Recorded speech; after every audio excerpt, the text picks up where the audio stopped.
दोस्तों मार्केट में पिछले 8-10 दिनों से काफ़ी करेक्शन देखने को मिली है, लेकिन 17 तारीख को निफ्टी 50 0.74% की तेजी के साथ में क्लोज हुआ था। मॉर्निंग से 12 बजे तक मार्केट में काफ़ी उतार चढ़ाव देखने को मिल रहा था, लेकिन 12 बजे के बाद में काफ़ी अच्छी तेजी मार्केट में हुई। Nifty bank, Nifty 500, Nifty next 50, Nifty 100, Nifty mid cap 150, Nifty small cap 250 और भी वेरियस इंडाइसेस हमें पॉजिटिव देखने को मिले हैं। बस निफ्टी आईटी और निफ्टी एफएमसीजी सेक्टर हमें नेगेटिव देखने को मिला है। तो मैंने पहले भी अपनी वीडियो में कहा था कि इस करेक्शन में पैनिक होकर सेलिंग ना करें, उल्टा ऐसे टाइम पर इन्वेस्टिंग अपॉर्चुनिटी ढूंढनी चाहिए या फिर एवरेज करने के बारे में सोचना चाहिए, क्योंकि ऐसी गिरावट के मौके बार बार नहीं मिलते हैं। दोस्तों अगर हम पीछे की हिस्ट्री भी चेक करें तो इससे पहले भी कई बार वॉर जैसी सिचुएशन हुई है।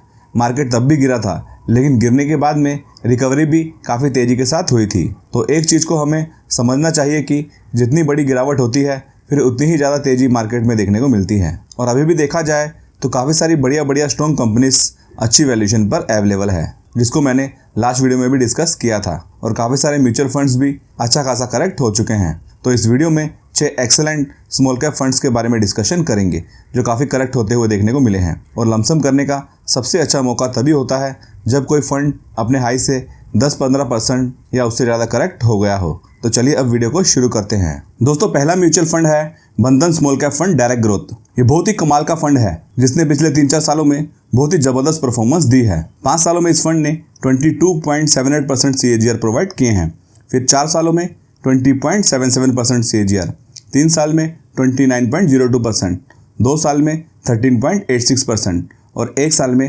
10.08%, जो अपनी कैटेगरी एवरेज से काफ़ी अच्छे हैं। तो इस फंड के मैनेजर्स ने काफ़ी अच्छा काम करके दिखाया है। दोस्तों पिछले 8-10 दिनों से मार्केट में काफ़ी गिरावट देखने को मिल चुकी है और ये फंड भी काफ़ी करेक्ट हो चुका है। आप देख सकते हो कि अपने हाई से ये फंड 13% करेक्ट हो गया है, जो काफ़ी बढ़िया करेक्शन है। तो जिस किसी को भी ये फंड पसंद है तो वो लोग ऐसे टाइम पर इसको फोकस कर सकते हैं। और दोस्तों ऐसे मौके मार्केट में बहुत ही कम बार आते हैं जब इस तरह की करेक्शन देखने को मिलती है। पिछले 5 सालों में 2 बार ही इस तरह की करेक्शन देखने को मिली थी। इससे पहले 2025 की शुरुआत में ये फंड 20% करेक्ट हो गया था, फिर उससे पहले 2022 में 21% तक ये गिर गया था। तो इस तरह के बढ़िया मौके बहुत ही कम बार मार्केट में आते हैं। उसके अलावा इसकी वैल्यूएशन भी अभी काफ़ी कम हो चुकी है।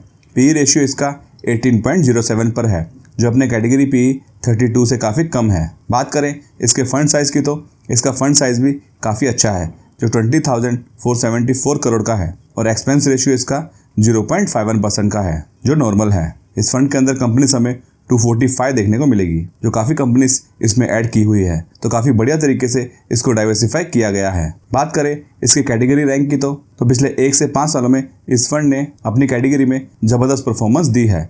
1 साल में इसका रैंक 7th पर रहा है, 3 सालों में 1st पर और 5 सालों में 2nd पर, जो काफ़ी पॉजिटिव बात है इस फंड की। फिर सेकंड फंड है HDFC small cap fund direct growth. दोस्तों ये भी एक सॉलिड फंड है जिसने लॉन्ग टर्म में काफ़ी अच्छी वेल्थ बना कर दी है अपने इन्वेस्टर्स को। आप देख सकते हो कि 10 सालों में इस फंड ने 18.88% CAGR के हिसाब से रिटर्न्स प्रोवाइड किए हैं, फिर 5 सालों में 19.51%, 4 सालों में 15.74%, 3 साल में 16.84%, 2 साल में 4.46% और 1 साल में 9.75%। अभी पिछले 1-2 साल से ज़्यादातर स्मॉल कैप फंड्स ने अंडर परफॉर्म किया है और ये हमें कंसोलिडेशन फेज में देखने को मिले हैं।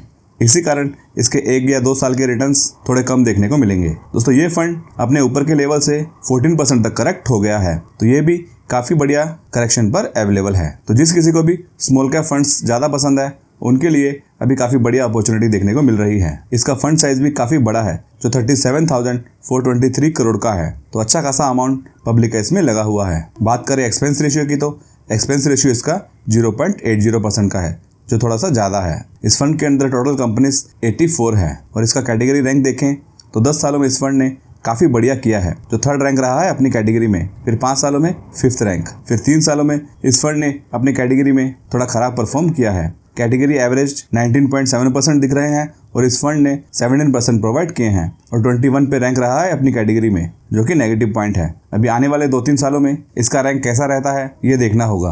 फिर 3rd फंड है Invesco India small cap fund direct growth. दोस्तों ये भी एक हाई ग्रोथ फंड है जिसे लॉन्च हुए 7 साल के पास ही हुआ है और इसकी परफॉर्मेंस भी माइंड ब्लोइंग रही है। 7 सालों में इस फंड ने 21.83% प्रोवाइड किए हैं, फिर 5 सालों में 21.32%, 4 साल में 18.26%, 3 साल में 23.42% और 1 साल में 11%, जो अपनी कैटेगरी एवरेज से काफी अच्छा किया है इस फंड ने। 5 सालों में 4th रैंक, 3 सालों में 6th रैंक और 1 साल में 5th रैंक, जो HDFC फंड से काफी अच्छा देखने को मिलता है। और इसमें दोस्तों गिरावट भी HDFC और बंधन स्मॉल कैप फंड से थोड़ी कम देखने को मिली है, जो 12% की करेक्शन इसमें हुई है। तो इस फंड को काफी अच्छी तरह से मैनेज किया गया है। गिरावट भी इसमें थोड़ी कम देखने को मिल रही है और ग्रोथ भी इसमें लॉन्ग टर्म में एक्सेलेंट ही देखने को मिली है। बात करें इसके फंड साइज की तो इसका फंड साइज भी बढ़िया है, जो 9,716 करोड़ का है और एक्सपेंस रेशियो इसका कम है, जो 0.40% का है। तो खर्चे भी इस फंड में थोड़े कम लगेंगे। इस फंड के अंदर कंपनी हमें 64 देखने को मिलेगी। फिर नेक्स्ट फंड है Motilal Oswal small cap fund direct growth. दोस्तों ये भी एक बढ़िया फंड है जिसे लॉन्च हुए ज़्यादा साल नहीं हुआ है। पिछले 2 सालों में इस फंड ने 13.86% प्रोवाइड किए हैं, जो अपनी कैटेगरी एवरेज 6.64% से काफ़ी अच्छे हैं। फिर 1 साल में 5.83%, जो अपनी कैटेगरी एवरेज से थोड़े कम है। और 3 महीने और 6 महीनों में इस फंड ने नेगेटिव परफॉर्मेंस दी है, क्योंकि सबको पता है कि मार्केट के सेंटीमेंट काफ़ी ख़राब चल रहे हैं। दोस्तों ये फंड अपने हाई से 14% तक करेक्ट हो चुका है। तो काफ़ी सारे स्मॉल कैप फंड काफ़ी ज़्यादा गिर चुके हैं। इसके फंड साइज को देखें तो इसका फंड साइज 5,654 करोड़ का है, जो कि ठीक है, क्योंकि इस फंड को लॉन्च हुए ज़्यादा टाइम नहीं हुआ है, इसी कारण थोड़ा साइज इसका कम देखने को मिलता है। तो धीरे धीरे अगर ये फंड अच्छा परफॉर्म करेगा तो फिर फंड साइज भी इसका इंक्रीज होते हुए देखने को मिल सकता है। और इसका एक्सपेंस रेशियो 0.77% का है, जो थोड़ा सा ज़्यादा है। इसमें कंपनी हमें 58 देखने को मिलती है। फिर 5th म्यूचुअल फंड है Mirae asset small cap fund direct growth. दोस्तों ये भी एक काफ़ी अच्छा फंड है, जिससे लॉन्च हुए काफ़ी कम टाइम हुआ है। पिछले 1 साल में इस फंड ने 14.33% प्रोवाइड किए हैं, जो कैटेगरी एवरेज 6.93% से काफ़ी अच्छे हैं। फिर 3 महीने और 6 महीनों में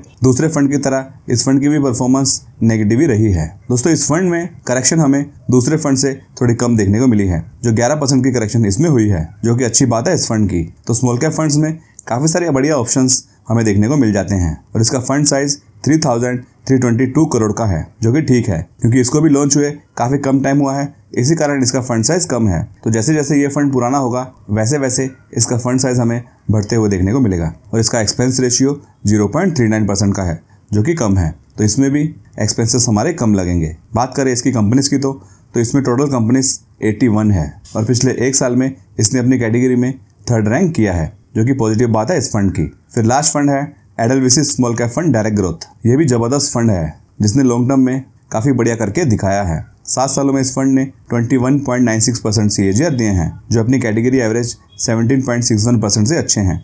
फिर 5 सालों में 19.18%, ये भी कैटेगरी एवरेज से अच्छे हैं। 4 सालों में 14.96%, 3 साल में 19.02%, 2 साल में 7.76% और 1 साल में 8.63%। तो हर टाइम इस फंड ने अपनी कैटेगरी से काफ़ी अच्छा किया है, जो प्लस पॉइंट है इस फंड का। बात करें इसकी करेक्शन की तो ये फंड अपने ऊपर से 13% तक डाउन हो चुका है। तो जिस किसी को एडलविसिस के फंड पसंद है वो लोग इस फंड को ध्यान में रख सकते हैं। दोस्तों इसका फंड साइज 5,480 करोड़ का है, जो कि ठीक है, और एक्सपेंस रेशियो इसका 0.46% का है, जो कि कम है। तो जिस किसी को भी कम एक्सपेंस रेशियो वाले स्मॉल कैप फंड चाहिए वो लोग एडलविसिस, मिराई एसेट और इन्वेस्को स्मॉल कैप फंड को ध्यान में रख सकते हैं। दोस्तों अगर किसी का छोटा मोटा इन्वेस्टमेंट है तो एक्सपेंस रेशियो ज़्यादा होने से कुछ खास असर नहीं पड़ता है, लेकिन जिसका बहुत ही बड़ा इन्वेस्टमेंट है, मान लो 25-30 लाख या उससे भी ज़्यादा, तो फिर एक्सपेंस रेशियो ज़्यादा होने से लॉन्ग टर्म में उनके इम्पैक्ट पड़ता है। इस फंड के अंदर टोटल कंपनीज 87 देखने को मिलेगी। बात करें इसके कैटेगरी रैंक की तो 5 सालों में इस फंड ने अपनी कैटेगरी में 9th रैंक किया है, जो कि अच्छा है। फिर 3 सालों में भी 9th रैंक और 1 साल में 12th रैंक। तो दोस्तों ये थे कुछ बढ़िया स्मॉल कैप फंड्स जिनमें काफ़ी करेक्शन देखने को मिल चुकी है। आपको कौन सा स्मॉल कैप फंड ज़्यादा पसंद है, ये चाहे तो आप मुझे कमेंट करके बता सकते हो। तो वीडियो को लाइक कीजिए और चैनल को अगर आपने अभी तक सब्सक्राइब नहीं किया है तो हमारे चैनल को भी जरूर सब्सक्राइब करें। Thanks for watching this video.